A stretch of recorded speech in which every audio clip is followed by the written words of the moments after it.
Nürburgring is very challenging. You've got to really watch out because you might just get run over by a biker.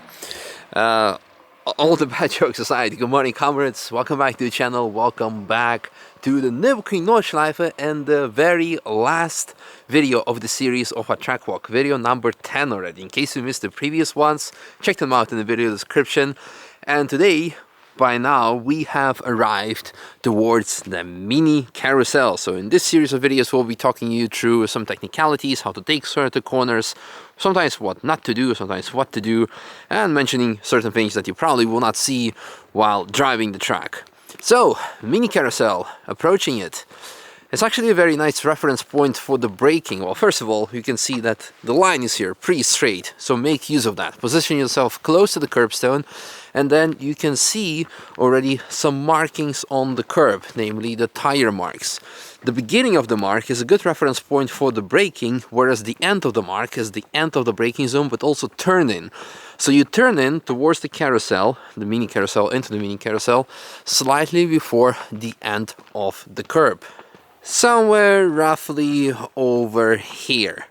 And you need to visualize the track in your mind, because you need to aim towards over there roughly with the curb, because there's a continuous movement with the car, and if you do it properly you will have a nice picture of your car dipping into the Mini-Karussell with your front left wheel being up in the air, and then stay inside close to the curb.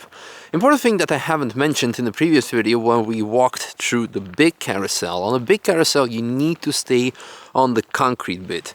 Whereas here on the small carousel you need to be really close to the curbstone because the incline is really not that steep. So by reducing the radius you have a better traction and also better exit later on. However, certain people prefer to run on the outside during wet days because, as mentioned previously, wet line and dry line are completely different on the Nürburgring Nordschleife due to the rubber that is being laid by the cars during the dry days, which becomes as slick as ice. So maybe you can stay on the outside on the top during the wet days. The exit is, well, quite a tricky one. The problem is here is if you jump out too soon or being too enthusiastic, quite often what you see actually on the left side, there are lots of new barriers because cars end up spinning out, losing traction going there. So if you jump out, first of all, since it's quite a long continuous movement of steering, it's a continuous corner, when jumping out you need to quickly straighten your steering wheel so you can jump straight, otherwise you will end up going there. To be safe, I would say stay here as long as possible, but I always personally try to aim my left wheel of the car towards the right corner of the left concrete plate, because you have basically two of them, and with the left one, when the exit is here, is relatively late, but not too late. Yeah, so and after that it's relatively easy, straight positioning towards Galgenkopf, which is one of the most important corners of the track when it comes to full lap driving, because during public sessions you always need to come off the track to get off, go through the barriers again, but during racing or during track days when you have the main straight, it's very important to get that corner right. And it's quite a tricky and a challenging one. 19 kilometers already. Yes. We're almost till the end. Yep.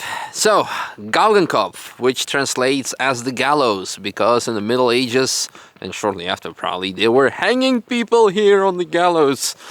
And yeah, well, nowadays it's very important and probably also one of the most important corners, as mentioned, because it is before the long straight. And especially if you are driving a GT3 car where your top speed is limited due to balance of performance and heavy aerodynamics to roughly 250 kilometers per hour, and the corner exit speed is around 160-ish. I actually don't exactly remember, but quite high. You want to be as close as possible to the top speed, so you will then reach the top speed as soon as possible, because then you will be overtaking everyone on the main straight, which is 2 kilometers long. Now, this corner poses a couple of challenges. First of all, as you can see from here, it is a blind corner towards right. You have here a very long, big, white graffiti, which by the beginners can be used as a braking point reference. As mentioned, this is a nice straight, so you position yourself here. At the white graffiti, you go on the brake, and slightly before the end of the left curbstone, you can turn in towards the right curb. It's a blind corner, so obviously don't try it on your very first time, but in a future reference, you can proceed doing that. So from before the end of the curb, turning in towards the right curb nicely. And once you are at the right curbstone, you can see the tire markings, by the way, you can proceed flat out to the outside of the track, to the left side. By the way, you should stay off this side if it is wet, as it is right now. You should take the corner on the outside, because not only is this a very high G-force corner, therefore lots of rubber is here. You can see also, due to the cracks in the road, this indicates that the tarmac is very old. This means extra more rubber for you here. And also there is off camber, so more water is accumulating on this side. That's why there's also a drain here in the curbstone. Now another challenge comes after that, because on the left there is actually a bump, or from here a transition to the other side, there is a bump that you get to see actually when the cars are flying past through here. You don't really notice it when driving, but it does unsettle your car quite a lot. And after that, you aim towards the fence on the left, the Marshal Post 186. Marshal Post 186, as indicated in one of the previous videos, those FIA fences mean that they are there to protect the marshals, because this is the ideal line or trajectory of the cars coming towards them.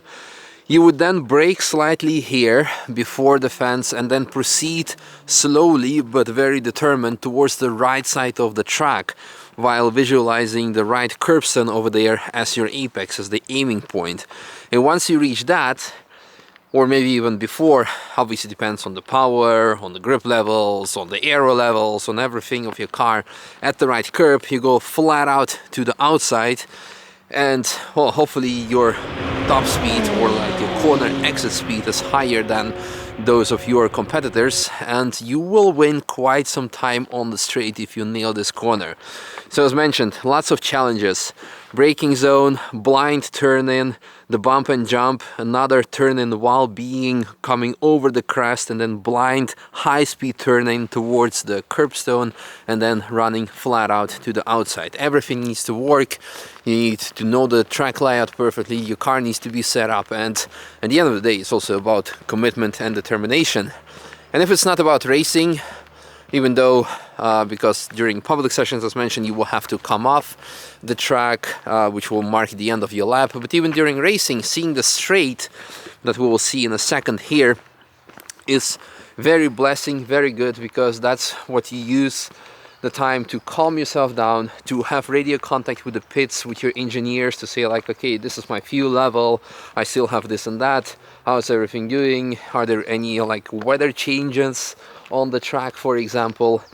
And in the past there were also cases, I'm not saying you should do it, but you should definitely not do it, but there were cases of people actually smoking on the straight while doing a race, because flat out it still takes you a good 30 seconds to complete the straight, and you can either talk with your team members and engineers, or you can light up a cigarette in a race car, in a race. I'm not saying it's definitely not something you should do, but it's interesting. You can also from here see the very nice cambered angle of the track, and I think from here we have some nice shots when the cars were racing, that again you can see how cambered the track is, that you don't get to see while you're driving the track. It's something that you only see when walking on foot. And here it is, our main straight, the longest straight of any racetrack in the world. And before you're gonna say like, no, that's Le Mans, history lesson. By 1989, Le Mans had to put the roundabouts because the top speed was becoming a bit too much. And since you have roundabouts and so-called chicanes there now, it's not the longest straight anymore. But before, yes, the Mulsanne straight was the longest. And now you have the Döttinger Höhe, which is almost 2 kilometers long, or maybe even slightly more. One piece of advice I can give to you: when you're driving public session, do not try to compensate for your low speed through previous corners by trying to go flat out on the straight, because as mentioned, you have to come off the track, and there you will, well, have to be quite slow. So if you decide to go on the very last moment on the brakes, then they will most likely overheat, overcook, and you maybe will have to make emergency braking into a trash bin. People who followed last year's videos know what I'm talking about. In addition, also during busy days, you will have a big traffic jam here, so you definitely want to slow down way before, roughly to, like, I would say 100 kilometers per hour, or maybe even slower, which equals like 60 miles per hour, to make sure that you will cool down your brakes, cool down your car, and do not end up overheating not only your brakes but also your engine, because quite often cars end up overcooking, boiling here, or even catching fire. So do not be that guy. Take care of your car, take care of yourself. So we are now at Audi Gantry, and we will proceed on the main straight all the way up until the end, of course, passing Devil's Diner, but I actually want to see how long it's gonna take us on foot to get there. It's now exactly 5 o'clock, so let's have a look. Mandatory comment of there's the Devil's Diner, and I cannot wait to get some pancakes later in the year. Well, actually, we're only a month away. Well, by the time this video gets released, even less than a month away. Woo! But also gains, but also cheat meals. Choices. Gantry to bridge, and also bridge to Gantry in the opposite direction, will get you on foot in, it's like what? Yeah, 30 minutes. Wow. Oh no, 23. Yeah, because it's 5:24. Yeah, okay, 24 minutes. Can do 3 laps almost if you're going fast enough in the meanwhile. After the straight and the bridge, you'll be approaching Tiergarten, which is named after the cemetery where they were burying the animals fallen in battle. I didn't come up with that, it actually is the case.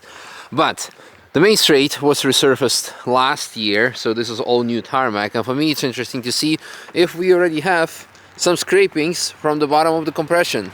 Yes, we do. Yep. Now, there's lots of time gain happening because in the past there was like a bump that has been taken out, so now it's pretty much flat out till the top, till the braking zone for Hohenrain chicane. Doesn't mean that you should be doing it, but again, certain cars can do it. So if it's well set up, if you know what you're doing, sometimes when you don't know what you're doing. And yeah, we're approaching the end of the lap, pretty much. Exciting, not gonna lie. That's a very nice view in the opposite direction. We are now on top, close to Hohenrain chicane, where is the first braking point, and here is also the new 4K AI safety system, the digitalization project, the poles that have been installed already last year as a test, and now the other, let's say the first half of the track is getting those as well. A lot of people during the construction works video asked like, are those not dangerous? Because there was an assumption that they would be in front of the barrier, but of course not, they would be behind. What I want to show you is that I never paid attention that there's actually this LED sign, so it's the digital marshalling system that will be definitely quite handy. Okay, last 2 corners or 3 corners before we finish our track walk of 2023, at least of this video series. Now, of course, I could tell you something about this rumble strip and the curbstone that you can or not necessarily should take, but the most interesting part is actually over there behind the barrier. So let's quickly get there before it gets too dark completely. We came from there where the Bürstein Bridge is, so we're now looking in the opposite direction, and there you have the rumble strip and the curbstone that I just briefly mentioned. But over here, what I wanted to show you is actually a piece of tarmac. And this used to be the track until 1967. So in the past, this was all straight, including the main straight, and then up until back then the start and finish, it wasn't called the GP track because GP track was built in 1984. But the longest straight in the world used to be even longer, and also significantly narrower because barely 2 cars could pass back in the days. But yeah, just a short history lesson. This is, by the way, still the same tarmac from the 60s over here. German quality, you could say, but definitely good quality. A short history lesson. Maybe we can include some Google Maps images showing you what is what, how is how. But yeah, it's getting really dark now, so let's get to the finish from here. Nowadays, you have also a speed limit here because it actually indicates the entry to T13. It's currently used by industry pool drivers, by the prototypes, and during RCN races and some other events. But before 1999, it was also the official TF entrance, so the entrance for public sessions and the exit as well. And this is why also the start and finish line of the so-called Sport Auto Lap, the finish would be here, whereas the start would be down there, because just like nowadays you have the so-called bridge to gantry measurement, back then you had, well, the start until the end of T13, because that's where you had to come off and on, and something that you would measure as. And this is the very last corner for us for this video series, because if you would go straight, you would go onto the GP track, and the tight turn to the right will send you to T13 towards Sabine Schmidt's curve, where we started this video series 10 episodes ago. Just to make sure, there's a sign that says that you need to turn right. And the sign is also, by the way, the left sign, a good reference point to actually turn in to the right. Because from here you have a good turning point towards the right barrier. Very, very close. As you can see, you can actually flip the sign. You can maybe demonstrate that quickly. Not sure if I can, if I should. In any case, you can flip it and then it will show you that you should be going straight for whenever you are running combined layout of the track, and therefore should not be turning to the right, because then you end up hitting the wall, but actually go straight towards the GP track, which is the same happening during NLS races and also 24-hour races. Yeah, that's kinda it. And since we're finishing the walk of our walking series, let me just symbolically cross the finish line, which is also like the start and the finish line of any lap record, of the Nordschleife lap record, because since the last few years you actually have the full lap where the start and finish is in exactly the same spot, and in the past, as mentioned, you had the Sport Auto reference time. So nowadays, in the last 3 years or so, you all of a sudden have 5 seconds slower lap times. Everyone wondering why, because now you're including this whole straight here. There we go. Ta-da! We made it. And it's also getting dark, so made it just in time. Well, that's kind of it. Hope you really enjoyed this track walk series. I definitely have. Good for health. Roughly 20,000 steps per day, per half the track. 22,000 by now, 23,000 even. And here is also where the construction works start for this year. Again, the digitalization project that we already covered multiple times. Lots of wiring needs to be placed, and then the cameras need to be installed, and a lot more. But yeah, in a few weeks time the track will be open again for everyone to enjoy. Looking forward to seeing you here in real life to drive the track, and otherwise on my channel, where I'm looking forward to sharing the love and joy for the world's most beautiful racetrack. Thanks for tuning in, and see you in one of the upcoming videos. Bye.